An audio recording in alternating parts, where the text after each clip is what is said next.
We got Julian Edlow joining me on the line right now here on 97.3 ESPN. Julian, how you doing on this Saturday?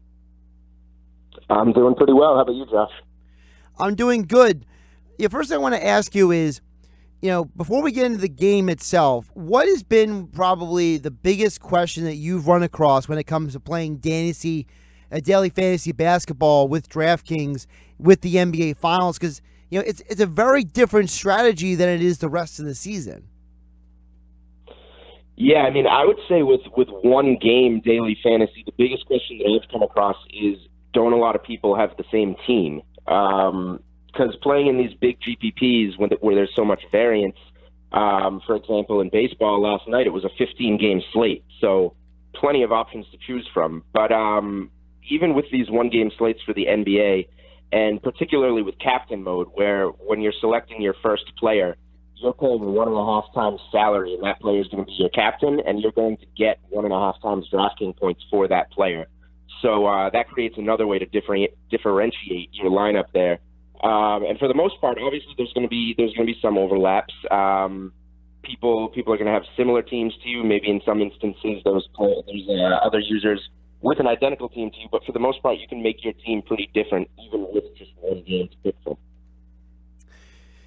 After game one, what was your biggest takeaway from that? Because I know everyone's hyper-focused on the George Hill miss and the charge and not a block and J.R. Smith's blunder, but that kind of all covers up the fact that we still had a great game one. What were some of your biggest takeaways from that game one? Yeah, I mean, it's hard to focus on something outside of those three things. My takeaway from game one is that LeBron James did absolutely everything he had to do to win that game. That might be the best game I've ever seen LeBron James play. And due to those three things you mentioned, the overturn call, which is very rare, you never see that with LeBron being so far out of the restricted area, George Hill's miss, and then J.R. Smith with what might be the biggest bonehead play in NBA history. Those three things just took away from LeBron's what should have been a winning performance. If that charge call stands, the Cavs probably win. If George Hill makes the free throw, the Cavs probably win. You never know what Golden State will do with 4.7 seconds. And J.R. Smith obviously had a great opportunity there. So it's hard to look past those things.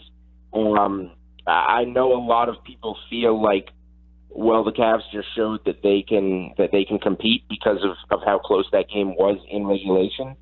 And I almost feel the opposite. I feel like LeBron put everything he had on the line, and to have those things go against him, almost his refs and his teammates working against him, that's got to be pretty discouraging. And I could see Golden State really blowing this thing open in the second game and just running away with this. When you look at that game, we saw the NBA come out with their final 2-minute report, and in the report it says that there were 2 missed calls within the final 12 seconds. There was a foul supposedly not called by on Draymond Green against LeBron, and then Draymond Green apparently had a lane violation. They have the video, and people can go back and watch it. He steps in the lane before George Hill releases that shot. Is there a part of you that feels like, man, the referees kind of robbed the Cavs at the end of that game? Yeah, and I focus more on the reversed charge call and the missed foul on Draymond there. The lane violation, it's important. You can call it. Maybe it would have changed the game. The reality of it is LeBron James has a lane violation on every free throw that he attempts. He leans in and steps into the lane before the ball gets to the rim. So there's lane violations all the time in the NBA. The reverse charge call, I personally think it was a block. LeBron was moving a little bit. He wasn't squared up. But if you're going to call that a charge, which I'm fine with if you want to, I just don't see how you can go back and review that to see, obviously the review was to see if he was in the restricted area, which he was about 3 feet clear of. So I had a problem with the overturn, and the Draymond foul obviously could have changed things as well. But like I said, it felt like the refs and LeBron's Cavaliers teammates were all almost working against him in the last couple of minutes of that game. And it took all of that to keep Cleveland from winning. What does it say about LeBron that this is arguably the best LeBron we've ever seen at the age of 33? Usually a lot of athletes at this point, they're either coming off the peak of their career or they're starting to plateau at that peak before they come down. It seems like LeBron just is continuing to ascend. What does that say about LeBron that if at 33 this is the best we've ever seen, how much better could he be? Yeah, I mean, it says a lot about LeBron. We've never seen anything like him. I'm still open to the debate. Who is the greatest of all time? It's still very well maybe Jordan. LeBron has probably surpassed Kobe for me by this point. But what we can't argue about, I don't think, is that whoever you think the best of all time is, I don't think we've ever seen anyone playing as well as LeBron James is playing consistently right now. And it is at his age 33 season, and it is coming in his 8th season in a row, playing from October into the middle of June. So we've never seen anything like it. And he's been putting these miles on his body since he was 18 years old. He's been in the NBA for nearly half his life and going to the NBA Finals 8 consecutive seasons. So there's almost really not a word to put on it. It's unbelievable. We'll see where he winds up after this season. Is this enough to keep him in Cleveland?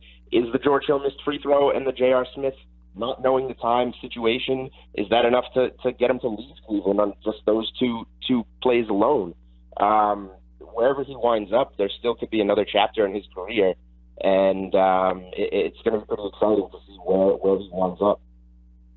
Because of everything that happened on Thursday night, we kind of, as a group whole, as a media, forgotten about the other team, which is the Warriors. Steph Curry had a really, really good second half. Overall, though, you saw that without Andre Iguodala, this team just struggles. Perimeter defenders. LeBron was eating Kevin Durant alive. There were numerous times that Kyle Korver had open shots that if he would have made those shots, it probably would have sealed the win for the Cavs. Can the Warriors survive this series if Andre Iguodala is going to keep missing time? Yeah, well, one of the interesting things that I saw over the past couple days since Game 1 is Andre Iguodala, a lot of people forget, was the Finals MVP the first time these two teams squared off. Yep. And it wasn't primarily because, he had a great series. He averaged about 15, 16 points per game. But he won that NBA Finals because he, air quotes here, held LeBron to averaging 36 points, 13 rebounds, and 8 or 9 assists, whatever it was, which is ridiculous. But he had 51, 8, and 8 in Game 1, so he wasn't there to limit him as he did in that first series. So Andre Iguodala is very important. I don't want to get too stuck on him because this Golden State team obviously has the firepower to win without Andre Iguodala. With those four guys on the floor, whether they're sharing the floor with Kevon Looney, Jordan Bell, JaVale McGee played some really strong minutes. Sean Livingston's a really solid player. With those four guys on the floor, they should be able to have another player in there. Kevin Durant should be able to take his time on LeBron, Draymond, Klay Thompson. I don't want to give Golden State an excuse here. They should be able to get it done without Andre Iguodala, but Iguodala is obviously their best defender on LeBron and a very important player. If he is able to return, it should make the series a lot easier for them. In Game 2, who do you think is going to be the player on the Warriors that has to have the best performance? Because we saw at times in that game on Thursday night, it just looked like the Warriors were just, almost like they weren't ready for what the Cavs were bringing them in the first half. Then in the second half, you saw Steph Curry have his moments, you saw Klay have his moments, but overall, it just didn't feel like they ever really hit that second, third, and fourth gear as a team that we see them do against the Rockets, where they were just running away from them in the third quarter. So who's the guy who you think this guy has to ignite them in Game 2? Yeah, I think it could be either Steph Curry or Kevin Durant. I don't think it necessarily matters which one of them is the scorer stepping up in that game, but Kevin Durant got off the hook a little bit in that Game 1. He had a nice fantasy game. He had 26 points, 9 rebounds, 6 assists, 3 blocks. But he shot just 8 for 22 from the field, 1 for 7 from downtown. So if Kevin Durant can get going, and I assume they're going to try and establish that early in Game 2, that could be something that takes Golden State to a whole another level if Durant and Curry are clicking in the same game. And no matter how good LeBron is, Cleveland just won't have a chance if that happens. Julian Edlow joining us here on the Boardwalk Honda Hotline on 97.3 ESPN, talking about the NBA Finals. You can follow him on Twitter at Julian Edlow. Julian, who is the value play you feel like right now in the NBA Finals? You know, we all know about LeBron and Steph and Durant and Clay, and even Kevin Love. I think some people would say maybe like a second tier below those guys, but who is the value play in this in terms of fantasy basketball for DraftKings? Because, again, everyone focuses on the big names, but you only have so many cap points to work around with. Yeah, so especially in these one-game showdowns, the salaries are much different. I mean, if you want to roster LeBron in your captain spot, he's a $15,000 player in salary, so his captain spot is $22,500. That's almost half your salary on LeBron alone. So roster construction becomes really important. At the same time, during the regular season, minimum salary price guys are $3,000. Now they drop down to $1,000. So if you get a guy coming in playing 8-9 minutes who's $1,000 in salary, he's actually a guy that can exceed value for you. So the winning lineups in tournaments for Game 1 had Draymond Green in the captain spot, and then were filled in with LeBron, Kevin Love, and either Steph Curry or Kevin Durant. And the lower tier players there, for the most part, were guys like Sean Livingston, and J.R. Smith actually had a good fantasy game despite his kind of all-time blunder there. So I think guys like, even again, J.R. Smith, I don't trust him, but he's playing like 38 minutes a game and just needs to knock down a couple threes. So guys like J.R. Smith, guys like Sean Livingston for as long as Andre Iguodala is out, Jordan Bell and Kevon Looney are getting minutes there. I think those are the guys that are really cheap salaries, all about $2,400 or less, who you can fit in there at the end of your lineup after you fit the studs that you want in there. Stepping away from the NBA Finals real quick before I let you go, Julian, I want to ask you about the Celtics, and I need to do some Celtics coverage as well. I was telling somebody, a couple other people this week, that to me, if Kyrie Irving and Gordon Hayward were healthy this year, you would see the Celtics and Warriors in the finals instead of LeBron versus Warriors round 4.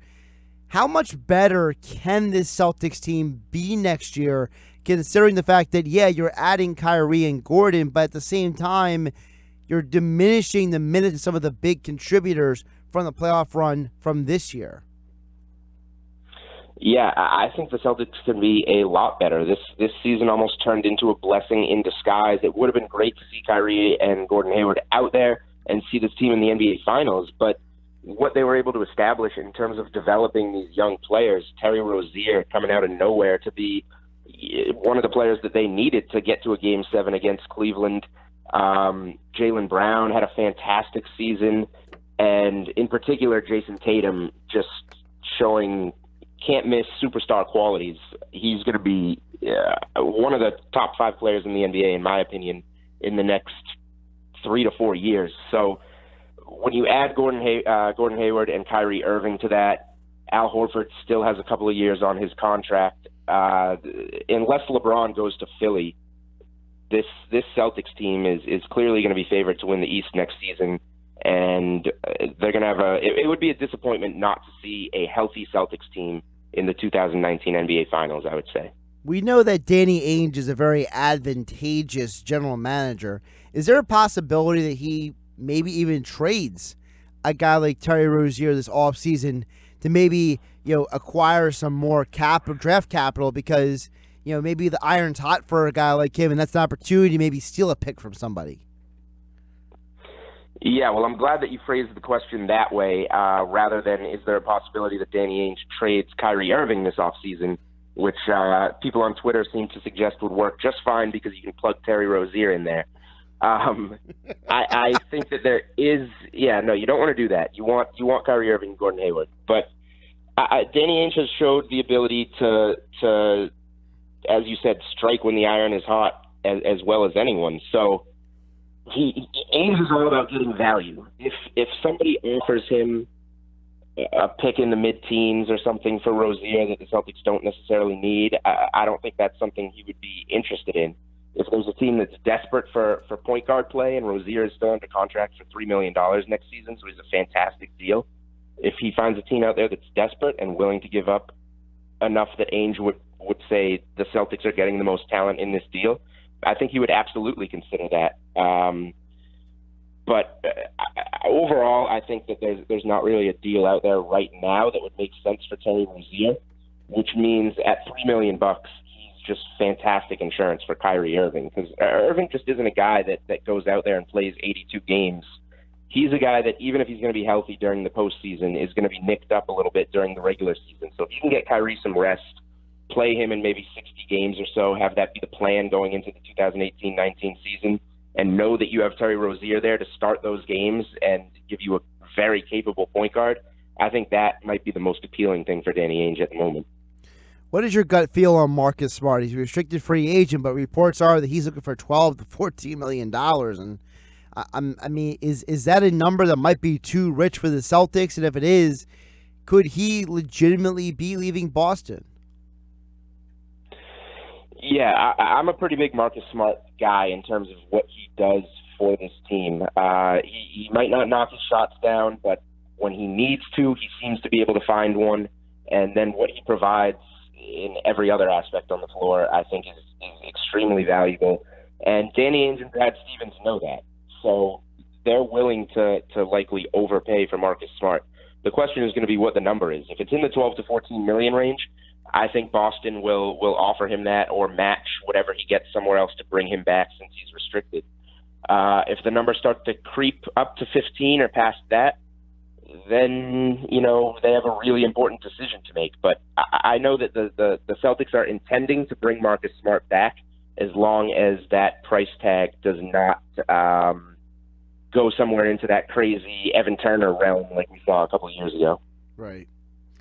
Julian Edlow joining us here on the Boardwalk Honda Hotline on 97.3 ESPN. He does cover the Celtics. He also is a daily fantasy writer for DraftKings. And, of course, DraftKings has that special game right now for the NBA Finals. Before I let you go, just give a little more detail about the uniqueness of the daily fantasy game for the NBA Finals with Game 2 tomorrow night. Yes, you can hop on, find all types of contests for Sunday night's Game 2. All types of different entry fees in terms of levels. I think the big tournament is an $18 buy-in, but there's some much smaller $1, $2, $4 GPPs that you can enter.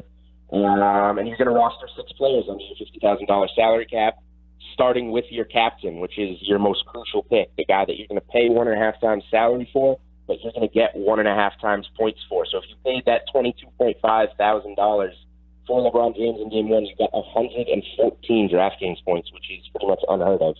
And then you round your team out, pick the rest of your studs, get a couple of value guys in there that are just as important as anybody, and get in there and play. It makes it fun. It's a fun way to incorporate a one-game slate with the NBA Finals, the most important games in the league, with daily fantasy. Julian, appreciate your time on a Saturday, and enjoy the game tomorrow night. All right, thanks, Josh. You too.